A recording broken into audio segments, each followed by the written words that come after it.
Hi everyone, आज इस class में हम 9.1 के क्वेश्चंस करेंगे। सो बिफोर डूइंग क्वेश्चन हम एक बार रिवीजन कर लेते हैं कि हमने लास्ट क्लास में क्या पढ़ा था। सो लास्ट क्लास में हमने देखा था कि angle of elevation, angle of depressions पढ़ा था और साथ ही हमने जो ट्रिग्नोमेट्रिक रेशियोज होते हैं उनके फॉर्मूलेस पढ़े थे। सो एंगल ऑफ एलिवेशन क्या होता था कि जैसे कि अगर ऑब्जेक्ट ऊपर है और हम उसे नीचे से देख रहे हैं यहाँ से, सो जो स्ट्रेट लाइन बनती थी वो हमारा लाइन ऑफ साइट कहलाता था, और जहाँ से हम देख रहे हैं उसके बेस और वो लाइन ऑफ साइट से जो एंगल बनता था उसको हम एंगल ऑफ एलिवेशन कहते थे। सिमिलरली अगर ऑब्जेक्ट नीचे है, हम ऊपर से देख रहे हैं उसे, सो ये जो लाइन ऑफ साइट और ये जो बेस था उसके बीच में जो एंगल बनता है वो एंगल ऑफ डिप्रेशन कहते हैं, उसे डिप्रेशन बोलते थे। और angle of elevation, angle of depression हमेशा इक्वल होता है, क्योंकि ये जो दोनों क्या होते हैं, पैरेलल बनते हैं और ये एक ऑल्टरनेट इंटीरियर एंगल बनाते हैं, सो जो कि इक्वल होता है। और हमने लास्ट क्लास में कुछ रेशियोज पढ़े थे, साइन कॉस टैन, और उसके वैल्यू पढ़े थे perpendicular upon hypotenuse, base upon hypotenuse, perpendicular upon base, और उनके रेसिप्रोकल भी दिखे थे, cosec, sec and cot. So maximum हम जब क्वेश्चन करेंगे तो हम इनसे बस डील करेंगे। सो ये आपको याद होना चाहिए। और जो ट्रिग्नोमेट्री टेबल है, ट्रिग्नोमेट्री वैल्यूज़, जो ट्रिग्नोमेट्रिक वैल्यूज़ वाली टेबल है वो भी आपको लर्न होनी चाहिए। सो अब हम क्वेश्चंस करते हैं। सो हमारा पहला क्वेश्चन है कि अ circus artist is climbing a 20-meter long rope which is tightly stretched and tied from the top of the vertical pole to the ground. Find the height of the pole if the angle made by the rope with the ground level is 30 degree. Okay, so question में ये बोला है, एक पोल है, मैं एक पोल बना लिया और इस पोल के टॉप से एक रोप बंधी हुई है और वो ग्राउंड पर टच हो रही है, ग्राउंड पे भी बंधी हुई है, जिसकी लेंथ दी है 20 मीटर। और find the height of the pole if the angle made by the rope with the ground. हाँ, और ये जो ग्राउंड से जो एंगल बन रहा है उस रोप का, वो हमें दिया है 30 डिग्री। तो ये तरीके से क्या दिया है मुझे, एंगल ऑफ एलिवेशन दिया है, और ये 90 डिग्री होगा। सो मैं इसको मान लेता हूँ ABC। ओके, सो मुझे लेंथ ऑफ रोप पता है, मुझे हाइट निकालना है, हाइट ऑफ टावर ये निकालना है। तो क्वेश्चन सॉल्व करते हैं।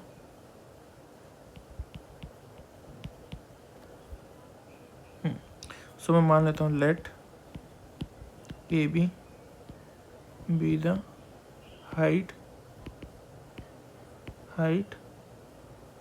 Of the pole and BC is the rope length, जो कि कितना दिया है, 20 मीटर दिया है, और इसको मैंने H मान लिया है, तो मुझे H निकालना है।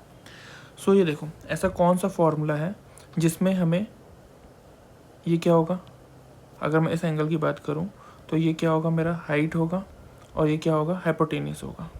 हाइट या परपेंडिकुलर बोलो, सेम ही है। सो परपेंडिकुलर और हाइपोटेनियस का रिलेशन किसमें बनता है, 10 के।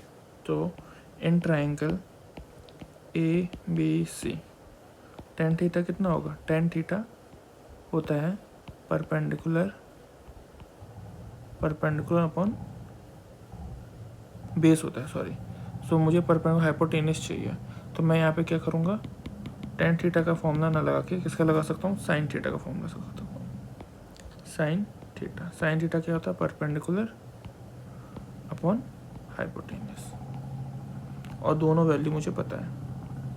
ओके, तो sin थीटा की जगह पर कितना हो जाएगा, 30 डिग्री। तो ये हो जाएगा sin 30 डिग्री। परपेंडिकुलर मुझे नहीं पता, H लिख देता हूँ, और हाइपोटेनियस मुझे कितना पता है, 20, ये है 30 डिग्री। सो sin 30 की वैल्यू कितनी होती है,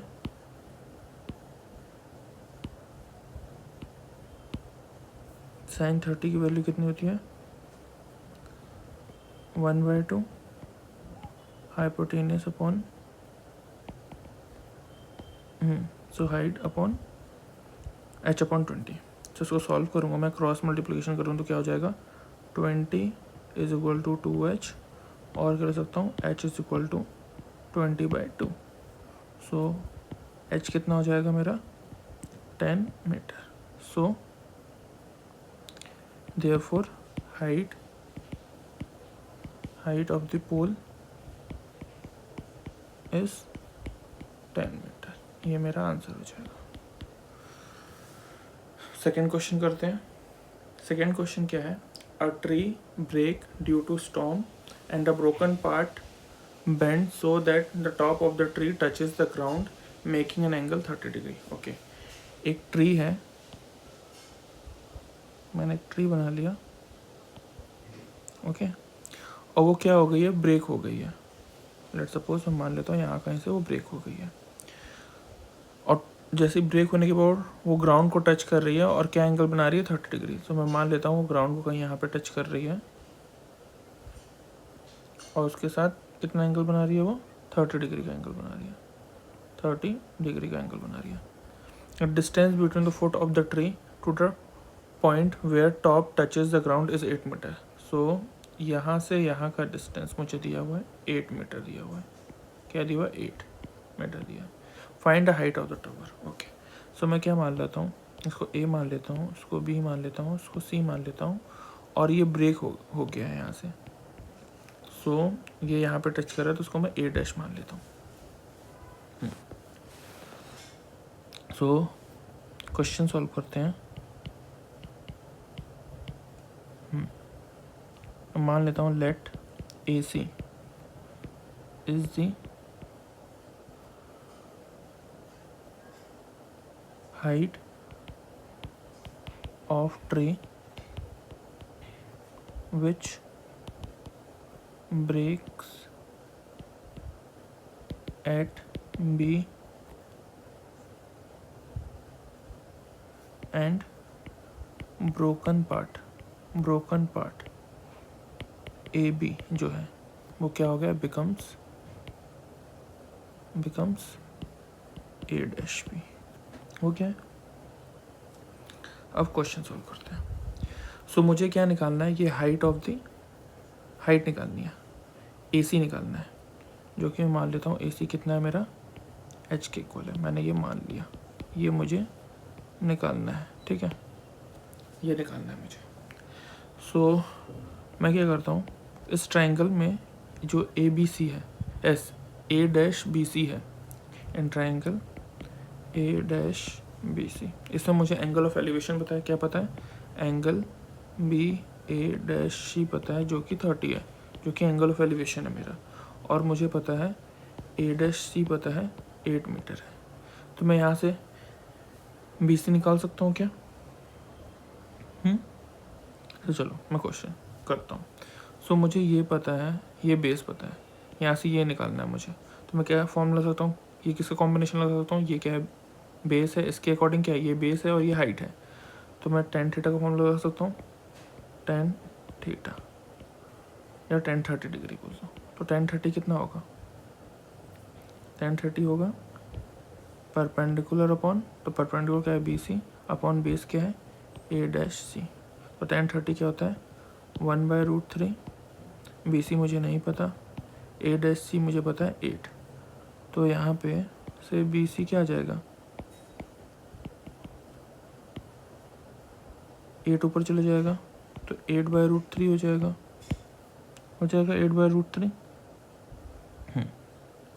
और क्या लिख सकता हूँ, मुझे ये पता चल गया, ये कितना हो गया 8/√3 हो गया। अब क्या मैं ये निकाल सकता हूँ। तो देखो इसका कॉम्बिनेशन देखो, कॉस क्या होता है, बेस अपॉन हाइपोटेन्यूस होता है,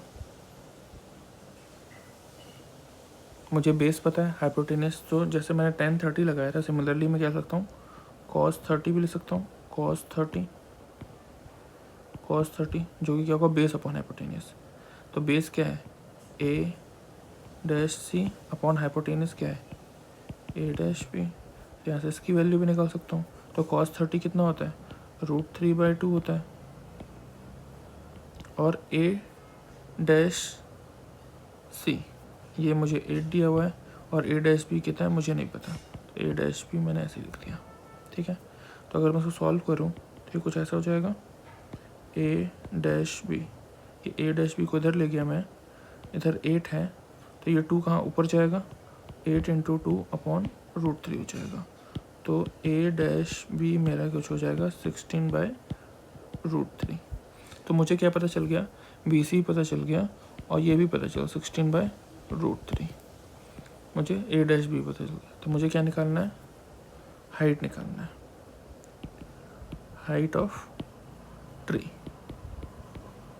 तो हाइट ऑफ ट्री कितनी है, ए सी है, क्या है, ए सी। तो ए सी में निकाल सकता हूँ ए बी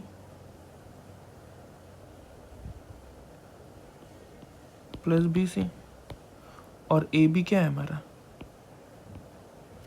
ए बी जो है, ए बी ये था, ये पार्ट है, यही पार्ट ब्रेक होके ए डैश बी बन गया था। तो मैं सोच सकता हूँ A dash B plus B C लिख सकता हूँ।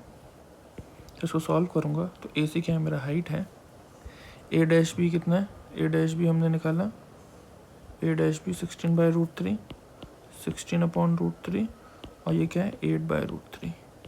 सो बेस सेम है तो √3 कॉमन हो जाएगा, ऊपर कितना 16 + 8 हो जाएगा जो कि होगा 24/√3, और √3 से मैं रेशनलाइज कर देता हूँ तो ये कितना हो जाएगा 24√3/3 इंटू √3 3, ये कैंसिल हो जाएगा, 8 टाइम्स तो 8/√3, ये मेरा हाइट हो गया 8/√3।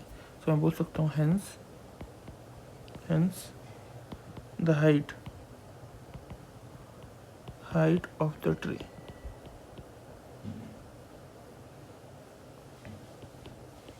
(8/√3) किस में था, मीटर में था, तो मीटर में आंसर हो जाएगा।